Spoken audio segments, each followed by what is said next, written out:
पाकिस्तानी सैन्यांनी मान्य केले की कारगिलमध्ये 99 साली जे युद्ध झालं होतं त्या युद्धामध्ये पाकिस्तानी सैन्यांनी भाग घेतला होता. ज्यावेळेला युद्ध झालं त्यावेळेला पाकिस्तानने सांगण्याचा प्रयत्न केला की दहशतवाद्यांनी कारगिलमध्ये घुसखोरी केलेली आहे आणि तिथले युद्ध ते लढत आहे.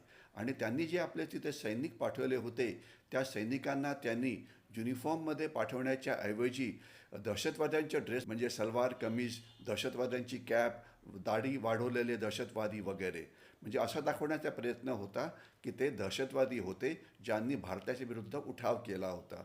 परंतु नंतर नवाज शरीफ यांनी मान्य केलं होतं की ते पाकिस्तानी सैन्य होतं आणि नॉर्दर्न लाईट इन्फंट्री जी पाकिस्तानची रेजिमेंट आहे त्यांचे ते सैनिक होते. आणि आता चीफ ऑफ आर्मी स्टाफ पाकिस्तानने हे मान्य केलेलं आहे की हे त्यांचे सैनिक आहे.